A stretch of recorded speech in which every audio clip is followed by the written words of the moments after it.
For most of human history, we believed children were a blend. Mother's blood, father's blood mixed in a bowl, and out came a person, a little of each, smeared together forever. That idea was wrong. Catastrophically, beautifully wrong, and the man who proved it spent 7 years counting peas in a monastery garden while everyone ignored him. Over the next 20 minutes, you'll understand why you are not a blend of your parents, but a shuffled deck of discrete instructions, how a molecule shaped like a twisted ladder runs every living thing on Earth, and why the most important argument in modern biology isn't about what your genes say, it's about who gets to read them. Stay with me, because the thing controlling your eye color, your risk of disease, and a surprising amount of who you are is written in an alphabet of just 4 letters. A genetics degree takes 4 years and around $160,000. This takes 20 minutes. Welcome to Skip the Degree. Here's the first thing nobody tells you. Your genes are not a recipe. Everyone says recipe. Mix the ingredients, bake, get a cake. But a recipe is destroyed once you use it. Your genes get copied perfectly into every one of your roughly 30 trillion cells, and each copy carries the entire instruction set. A better word is blueprint, except even that's too static. The truth is, stranger, every cell in your body contains the complete plans for building all of you. Your liver cells are holding the instructions for your retinas and never use them.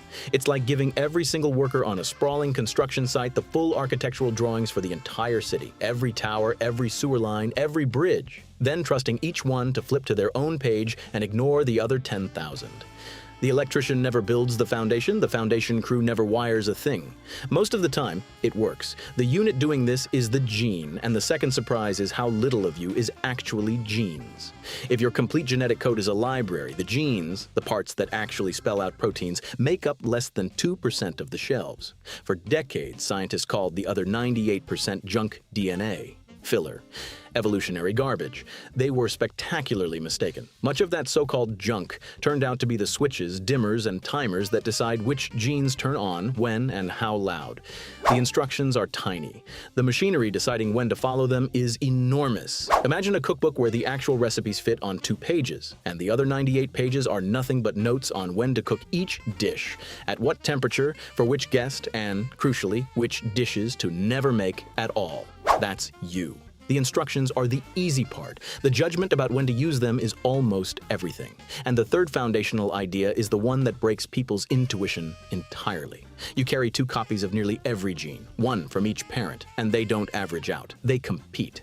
Gregor Mendel saw this before anyone knew genes existed. He was a friar in what's now the Czech Republic, a man who'd failed his teaching exams twice, once because he froze in the oral examination and couldn't get the words out.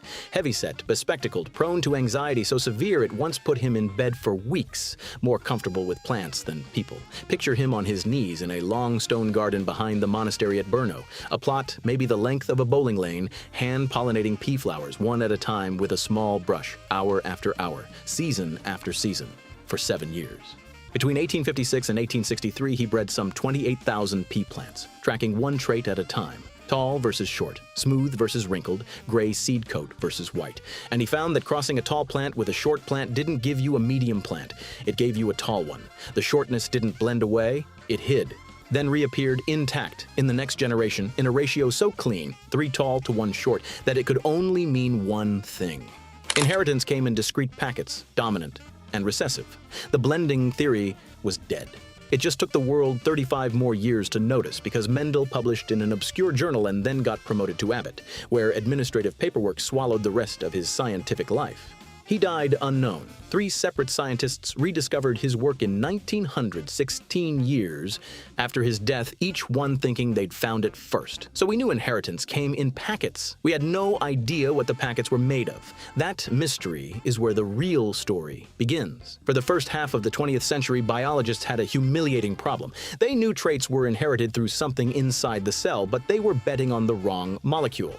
The smart money was on proteins. Proteins were complex, varied, made of 20 different building blocks. Surely, the stuff of life was something that's sophisticated. DNA, by contrast, looked boring. 4 components, repeating. Too simple to carry the instructions for an entire organism, they assumed. They were wrong, and the proof came from a blender and a flu of bacteria-eating viruses. In 1952, Alfred Hershey and Martha Chase took viruses that infect bacteria, tagged the protein coats with one radioactive marker and the DNA with another, and let the viruses attack. Then they threw the whole mess in a kitchen blender, a literal wearing blender, the kind you'd make a milkshake in, to shear the viruses off the bacterial surface.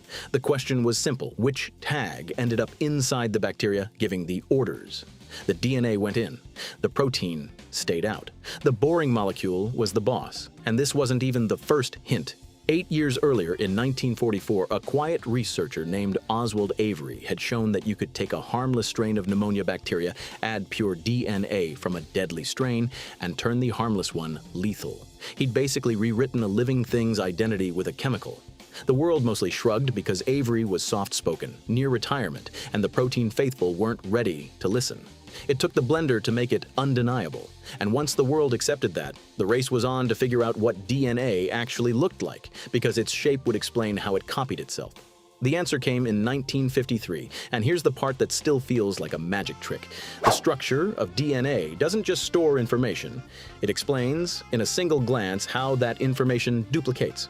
James Watson and Francis Crick, two men in Cambridge, one barely 24 and brash, the other still a graduate student in his 30s who hadn't finished his doctorate, figured out that DNA is a double helix. But they didn't get there alone, and the story has a wound in it. The decisive clue was an X-ray image, the famous Photo 51, taken by Rosalind Franklin, a meticulous London crystallographer who worked alone in a basement lab and whose photograph was shown to Watson without her knowledge. She was edged out of the credit, then died of ovarian cancer at 37, 4 years before the Nobel, which cannot be awarded posthumously. Two strands, twisted, and the rungs of the ladder are pairs of 4 chemical letters, A, T, C, G, but they don't pair randomly. A always binds with T, C always binds with G always, which means if you unzip the ladder down the middle, each half automatically specifies its other half. One strand reads ACGT. The partner must be TGCA. The molecule is its own backup copy. Crick reportedly walked into a Cambridge pub called the Eagle over a lunchtime crowd of students and announced they'd found the secret of life. For once, the pub boast was accurate. Picture the scale of what's packed inside you. If you stretched the DNA from a single one of your cells into a straight line, it would be about 2 meters long. 2 meters, crammed into a nucleus so small that 4,000 of them could line up across the width of a single grain of salt. Now multiply by your 30 trillion cells and the thread would stretch from Earth to the sun and back, not once, but hundreds of times over. And to copy all of it, your cells read the code at roughly 50 letters per second with an error rate so low it's the equivalent of typing out every book in a small library and making a single typo. All coiled, folded, and labeled inside you right now as you listen. Notice the pattern. Each discovery made the previous one look obvious in hindsight. Of course, it's discrete packets. Of course, it's DNA. Of course, the shape encodes the copying. But at the time, each step required betting against the consensus of brilliant people. The history of genetics is a history of the obvious in retrospect being invisible in advance. Keep that in mind because the field is about to do it again. And this time, the surprise is that the genes aren't running the show alone, because here's the rupture that rewired modern biology. For a century, the rule was absolute. Your DNA sequence is your destiny, and nothing you do in your life changes the instructions you pass on. Then scientists found out that wasn't quite true. The field is called epigenetics, and it studies the chemical marks that sit on top of your DNA. Not changing the letters, but changing whether they're read at all. Think of your genome as a vast piano. Epigenetics decides which keys get pressed, how hard, and which get taped shut entirely. Same instrument, wildly different music, and it connects to your life more directly than almost anything in biology. Consider the Dutch Hunger Winter. In late 1944, the Nazis blockaded the Western Netherlands, and for several months, people survived on as little as 500 calories a day, boiling tulip bulbs and sugar beet pulp to stay alive. Decades later, researchers studied the children who'd been in the womb during that famine. They found those individuals had higher rates of obesity, diabetes, and heart disease, and that their bodies carried distinct epigenetic marks on genes related to metabolism still detectable 60 years on. The starvation hadn't changed their genetic letters. It had changed the notes scribbled in the margins, the instructions for how to read those letters, and some of those notes appeared to pass to the next generation. There's an even stranger version in the animal lab. Take genetically identical mice, the same DNA down to the letter, and feed the mothers different nutrients during pregnancy. The pups come out different colors, some lean and brown, some fat and yellow, from identical genes. Same code, different reading, and it isn't just food. In one famous experiment, researchers exposed mice to a specific smell paired with a mild shock, and the mice learned to fear that smell. Then their pups feared the same smell. Having never been shocked, having never smelled it before, the fear had been written into how their genes were read and handed down a generation. Sit with that. An experience your grandparents had may be shaping which of your genes are switched on this very second. What your grandmother ate, what she feared, what she survived. It may be whispering in your cells right now. Step back for a second, because this is the moment the whole field reorganized itself. For 100 years, the question was nature versus nurture. Is it your genes or your environment? Epigenetics revealed the question was broken. It was never versus. Your environment reaches down and operates the genes. Nature and nurture aren't two teams. They're one machine, and your life is constantly adjusting the dials. That reframing is worth more than any single fact. Which brings us to the second great rupture, and it's the one that's redefining medicine right now. For most of the 20th century, fixing a genetic problem was science fiction. You were stuck with the sequence you were born with. Then, in 2012, two researchers, Jennifer Doudna and Emmanuel Charpentier, repurposed a defense system that bacteria use against viruses into something astonishing. Molecular scissors that can be programmed to find one specific sequence among 3 billion letters and cut it. They'd met barely a year earlier. The partnership reportedly began with a long walk through the cobbled streets of a conference town in Puerto Rico. Two scientists realizing a quirk of bacterial immunity could be turned into the most precise editing tool ever built. It's called CRISPR, and the precision is hard to overstate. Imagine being handed the complete works of every book ever written, told to find a single specified sentence and cutting out exactly that sentence, without disturbing a single other word. Now imagine doing it in the dark, in a library the size of a continent, and getting it right the first time. That's the order of the problem CRISPR solves, cheaply, in an afternoon, in a lab that used to need millions of dollars and years. The components can now be ordered online for less than the price of a used car. For perspective, sequencing the first human genome took 13 years and nearly $3 billion. Today you can read your own for a few hundred, and with CRISPR, not just read it, but rewrite a chosen line of it. The cost of touching the code has fallen faster than almost any technology in human history, and that collapse is exactly what makes the next part so dangerous. In 2020, those two women won the Nobel Prize in chemistry for it, and almost immediately the technology forced a question biology had never had to seriously confront. Just because we can edit the human blueprint, should we? In 2018, a scientist in China named He Jiankui stood on a conference stage in Hong Kong and calmly announced he'd edited the genes of twin baby girls before birth. Real, living infants, already born, their DNA altered in an attempt to make them resistant to HIV. The room went silent, then hostile. The backlash was instant and global. Fellow scientists called it monstrous, reckless, a violation of every line the field had agreed not to cross. He was sentenced to 3 years in prison. The line between fixing a fatal disease and designing a preferred child turned out to be thinner and blurrier than anyone was comfortable with. We'll come back to that line because it's the whole game. So let's pull this together into something you can actually carry out the door. Everything in genetics, every discovery, every fight, every ethical knot runs on 3 forces in permanent tension. Learn these 3 and you understand the field. Here's the first force, inheritance. The packets Mendel found are real and they're shockingly powerful. Take Huntington's disease, a single dominant mutation, one bad copy, and if you have it, you will almost certainly develop a devastating brain disorder in midlife. No environment saves you. The second-order consequence is brutal and personal. This means a genetic test can now tell a perfectly healthy 30-year-old with near certainty that they'll be sick at 50. The knowledge exists before the disease does. And that knowledge then ripples outward in ways the biology never anticipated, into insurance applications, into whether someone decides to have children, into marriages that bend under the weight of a result nobody can unknow. A lab finding becomes a life sentence handed down decades early. And here's where it touches you. When you spit in a tube for an ancestry kit, you're not just learning where your great-grandparents lived, you're handing over the closest thing to a crystal ball that humans have ever built about your own body. Most people click accept without reading what happens to it. And that same data, once it's in a database, can implicate relatives who never consented to anything, which is exactly how police have cracked decades-old cold cases using a suspect's distant cousin's DNA. Follow that thread, and it leads somewhere most people never consider. You cannot keep your own genome private because half of it is shared with a sibling, a quarter with a cousin, and every one of them can expose you by spitting in their own tube. Privacy, in genetics, isn't an individual choice anymore. It's a family decision nobody in the family ever agreed to make together. The second force is harder, and it cuts against everything the first one implies. It's expression, the idea that having a gene and using a gene are completely different things.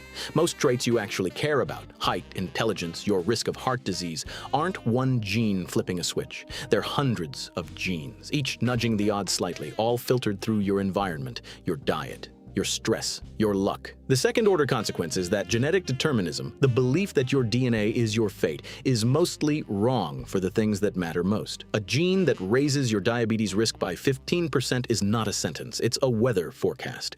Identical twins prove it cold. They share 100% of their DNA, yet one can develop schizophrenia, or cancer, or Alzheimer's, while the other never does, because they lived different lives, and the lives edited the reading. And the line to your life is direct. The next time a headline screams, "Scientists discover the gene for anything," shyness, intelligence, criminality, you'll know that's almost certainly a lie of compression.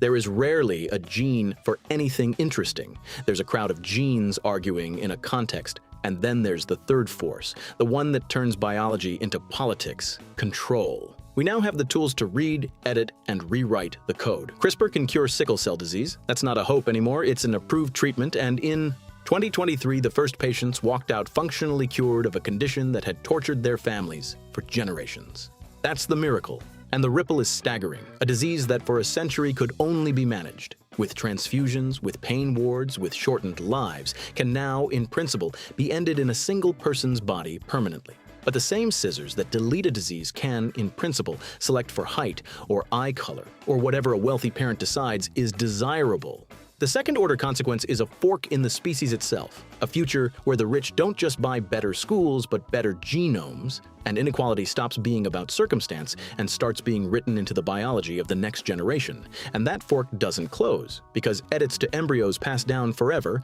a single generation's purchasing decisions would become permanent features of the human gene pool.